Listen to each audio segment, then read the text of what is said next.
जय सिया राम। प्रिय मित्रों, आज मैं आप सबके लिए लेकर आई हूँ जनश्रुति पर आधारित एक आध्यात्मिक कथा।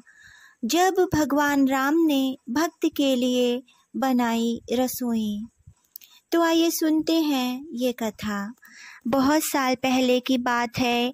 एक आलसी लेकिन भोला भाला युवक था आनंद। दिन भर वह कोई काम नहीं करता, बस खाता ही रहता और सोता रहता। काफी समय व्यतीत हो जाने पर घर वाले उससे परेशान हो गए। उन्होंने उससे कहा, चलो जाओ, निकलो घर से, कोई काम धाम करते नहीं हो, बस पड़े रहते हो। वह घर से निकलकर यूं ही भटकते हुए एक आश्रम में पहुंचा। वहां उसने देखा कि एक गुरुजी हैं और उनके शिष्य हैं। शिष्य कोई काम नहीं करते, बस पूजा करते हैं।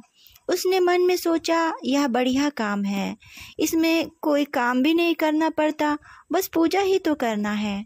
वह गुरुजी के पास जाकर बोला, क्या मैं यहाँ रह सकता हूँ गुरुजी?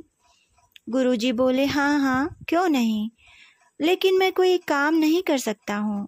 गुरुजी, कोई काम नहीं करना है, बस पूजा करनी होगी। आनंद, ठीक है, वह तो मैं कर लूँगा। जब आनंद महाराज आश्रम में रहने लगे, ना कोई काम ना कोई धाम, बस सारा दिन खाते रहो और प्रभु भक्ति में भजन गाते रहो। महीना भर हो गया। फिर एक दिन आई एकादशी। उसने रसोई में जाकर देखा, खाने की कोई तैयारी नहीं। उसने गुरुजी से पूछा, आज खाना नहीं बनेगा क्या? गुरुजी ने कहा, नहीं, आज तो एकादशी है, हम सबके साथ तुम्हारा भी उपवास है, तुम्हें भी उपवास करना होगा। उसने कहा, नहीं, अगर मैंने उपवास कर लिया तो कल का दिन ही नहीं देख पाऊंगा, मैं नहीं कर सकता उपवास, मुझे तो भूख लगती है, आपने पहले क्यों नहीं बताया? गुरुजी ने कहा, ठीक है, तुम ना करो उपवास, पर खाना भी तुम्हारे लिए कोई और नहीं बनाएगा, तुम खुद बना लो, मरता क्या न करता। गया रसोई में। गुरुजी फिर आए और बोले, देखो, अगर तुम खाना बना लो तो राम जी को भोग जरूर लगा देना और नदी के उस पार जाकर ही भोजन बनाना। ठीक है। लकड़ी, आटा, तेल, घी, सब्जी लेकर आनंद महाराज चले गए। जैसा तैसा खाना बनाया। खाने से पहले उसे याद आया, गुरुजी ने कहा था कि राम जी को भोग लगाना है। लगा भजन गाने, आओ मेरे राम जी, भोग लगाओ जी, प्रभु राम आइए, श्री राम आइए, मेरे भोजन का भोग लगाइए, आओ मेरे राम जी, भोग लगाओ जी। कोई नहीं आया तो वह बेचैन हो गया कि यहाँ तो भूख लग रही है और राम जी आ ही नहीं रहे। भोला मानस जानता नहीं था कि प्रभु साक्षात तो आएंगे नहीं, पर गुरुजी की बात मानना जरूरी है। फिर उसने कहा, देखो प्रभु राम जी, मैं समझ गया कि आप क्यों नहीं आ रहे हैं। मैंने रूखा सूखा बनाया है और आपको तरमाल खाने की आदत है, इसलिए नहीं आ रहे हैं। तो सुनो प्रभु, आज वहाँ भी कुछ नहीं बना है, सबका एकादशी का व्रत है, खाना हो तो यह भोग ही खा लो। श्री राम अपने भक्त की सरलता पर बड़े मुस्कुराए और माता सीता के साथ प्रकट हो गए। भक्त असमंजस में। गुरुजी ने तो कहा था कि राम जी आएंगे, पर यहाँ तो माता सीता भी आई हैं और मैंने तो भोजन बस 2 लोगों का ही बनाया है। चलो कोई बात नहीं, आज इन्हें ही खिला देते हैं। वह बोला, प्रभु मैं भूखा रह गया, लेकिन मुझे आप दोनों को देखकर बड़ा अच्छा लग रहा है। लेकिन अगली एकादशी पर ऐसा न करना, पहले बता देना कि कितने जने आ रहे हो।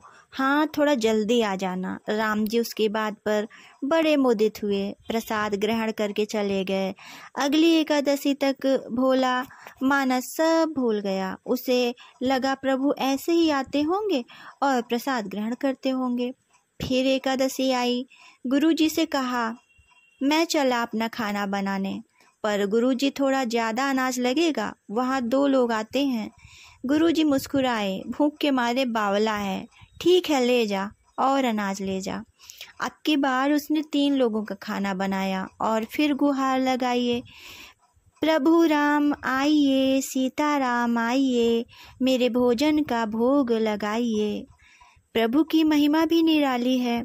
भक्त के साथ कौतुक करने में उन्हें भी बड़ा मजा आता है। इस बार वे अपने भाई लक्ष्मण, भरत, शत्रुघ्न और हनुमान जी को भी लेकर आ गए। भक्त को चक्कर आ गया।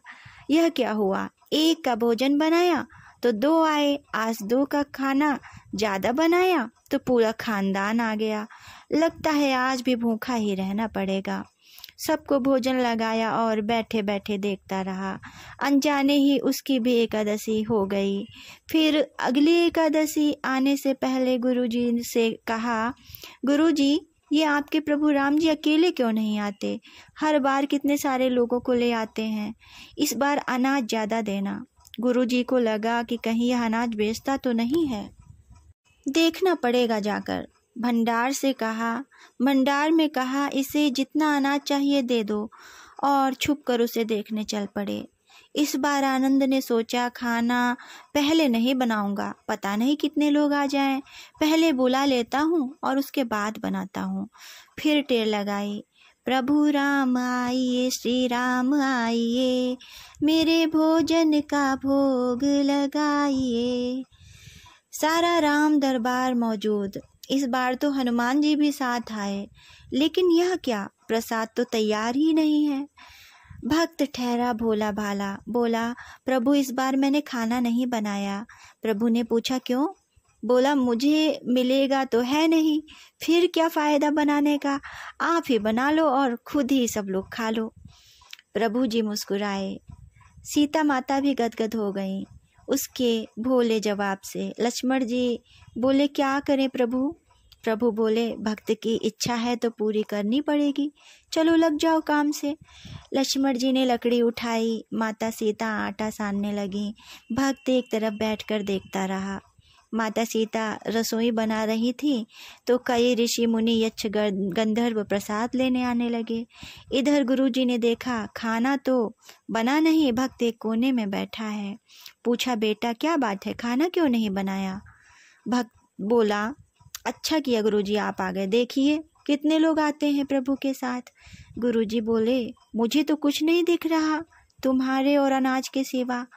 भक्त ने माथा पकड़ लिया। एक तो इतनी मेहनत करवाते हैं प्रभु, भूखा भी रखते हैं और ऊपर से गुरुजी को दिख भी नहीं रहे, यह और बड़ी मुसीबत है। प्रभु से कहा, आप गुरुजी को क्यों नहीं दिख रहे हैं? प्रभु बोले, मैं उन्हें नहीं दिख सकता। वह बोला, क्यों? वे तो बड़े पंडित हैं, ज्ञानी हैं, विद्वान हैं, उन्हें तो सब कुछ आता है, उनको क्यों नहीं दिखते आप? प्रभु बोले, माना कि उनको सब आता है, पर वे सरल नहीं है तुम्हारी तरह, इसलिए उनको नहीं दिख सकता। आनंद ने गुरुजी से कहा, गुरुजी प्रभु कह रहे हैं कि आप सरल नहीं हैं, इसलिए आपको नहीं दिखेंगे। गुरुजी रोने लगे, वाकई मैंने सब कुछ पाया पर सरलता नहीं पा सका तुम्हारी तरह, और प्रभु तो मन की सरलता से ही मिलते हैं। वह रोने लगे और अनुनय विनय करने लगे। उनकी विनती सुनकर प्रभु प्रकट हो गए और गुरुजी को भी दर्शन दिए। इस तरह एक भक्त के कहने पर प्रभु ने रसोई भी बनाई और अपने भक्त को दर्शन देकर कृतार्थ भी किया। यह भक्ति कथा लोक श्रुति पर आधारित है। आपको यह कथा कैसी लगी अपने कमेंट द्वारा अवश्य बताइएगा, और यदि आपको यह कथा पसंद आई हो तो चैनल को सब्सक्राइब करना ना भूलें। धन्यवाद।